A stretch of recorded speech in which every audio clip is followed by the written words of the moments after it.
Welcome to impulse. നമ്മൾ നോക്കാൻ പോകുന്ന ഫാർമസ്യൂട്ടിക്കൽ ഇനോർഗാനിക് കെമിസ്ട്രിയിലെ ഹിസ്റ്ററി ഓഫ് ഫാർമക്കോപ്പിയാണ്.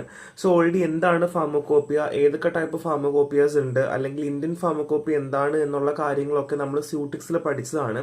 അപ്പോൾ ഞാൻ വീണ്ടും റിപ്പീറ്റ് ചെയ്യുന്നില്ല, ഇമ്പോർട്ടൻ്റ് ആയ കുറച്ച് കാര്യങ്ങൾ മാത്രമേ പറഞ്ഞു പോകുന്നുള്ളൂ. സോ ഫാർമക്കോപ്പി എന്ന് വെച്ചാൽ ഒരു ലീഗലി ബൈൻഡിങ് ഡോക്യുമെന്റ് ആണ്. So national and regulatory authorities ഉണ്ടാക്കിയിട്ടുള്ള അല്ലെങ്കിൽ പ്രിപ്പയർ ചെയ്തിട്ടുള്ള ഒരു ലീഗൽ ഡോക്യുമെന്റ് എന്ന് വേണമെങ്കിൽ പറയാം. അവിടെ medical substance, crude drugs and formulations ഉണ്ടായിരിക്കും. സോ ഫാർമക്കോപ്പിയ എന്ന് പറയുമ്പോൾ ടിപ്പിക്കലി ഉണ്ടാവുക the first one is list of drugs and relate substance ആണ്. നമുക്ക് മരുന്നുകളും അതുമായി ബന്ധപ്പെട്ട കാര്യങ്ങളും, പിന്നെ സോഴ്സ് ആൻഡ് ഡിസ്ക്രിപ്ഷൻ, എവിടെ നിന്ന് ഉണ്ടാകുന്നു, എങ്ങനെ ഉണ്ടാകുന്നു എന്നുള്ള കാര്യങ്ങളാണ്. അതുമാത്രമല്ല അതിൻ്റെ കൂടെ തന്നെ നമുക്ക് ടെസ്റ്റ്, ഐഡന്റിഫിക്കേഷൻ, പ്യൂരിഫിക്കേഷൻ, ക്വാളിറ്റി അറിയാൻ വേണ്ടി, പിന്നെ formula preparation, action, use, dosage, storage condition പോലുള്ള ഒരുപാട് കാര്യങ്ങൾ ഫാർമക്കോപ്പിയക്കകത്ത് ഉണ്ടാകും എന്നുള്ളതാണ്. അപ്പോൾ ഏതൊക്കെയാണ് list of drugs, source, test, formulas, action and use and dose and storage condition മറന്നു പോകരുത്.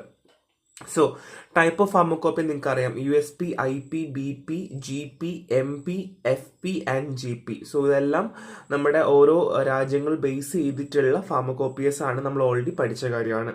നമ്മൾ പറയാൻ പോകുന്ന ഇന്ത്യൻ ഫാർമക്കോപ്പിയെ പറ്റിയാണ്. സോ ഇന്ത്യൻ ഫാർമക്കോപ്പിയ കമ്മീഷൻ അല്ലെങ്കിൽ IPC എന്ന് പറയുന്നത് ഒരു ഓട്ടോണമസ് ബോഡിയാണ്. ഈ ബോഡി എന്ന് പറയുന്നത് ministry of health and family വെൽഫെയറിന്റെ അണ്ടറിൽ വരുന്നതാണ്. ഇവരാണ് മാനുഫാക്ചറിങ്, സോൾഡ്, അല്ലെങ്കിൽ എങ്ങനെയാണ് ഡ്രഗ്സുകളുടെ സ്റ്റാൻഡേർഡ്സ് പ്രിപ്പയർ ചെയ്യേണ്ടത്, ഏത് രീതിയിലായിരിക്കണം, എങ്ങനെയൊക്കെ ആയിരിക്കണം എന്ന് പറയുന്ന കാര്യങ്ങൾ സ്പെസിഫൈ ചെയ്യുന്ന ഒരു ഓട്ടോണമസ് ബോഡി അല്ലെങ്കിൽ പ്രിപ്പയർ ചെയ്യുന്നതാണ്.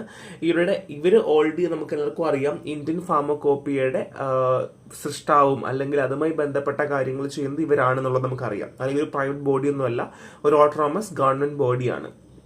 So first edition 955, 966, 985, 996, 2017, 10, 14, 18 എന്ന രീതിയിൽ എഡിഷൻസ് പബ്ലിഷ്ഡ് ആണ്. സപ്ലിമെന്റ്സും അഡൻഡോ ഞാൻ ഓൾറെഡി കൊടുത്തിട്ടുണ്ട്. പറ്റുന്നതൊക്കെ നിങ്ങൾ മാക്സിമം നോക്കി പഠിക്കാനായിട്ട് ശ്രമിക്കുക.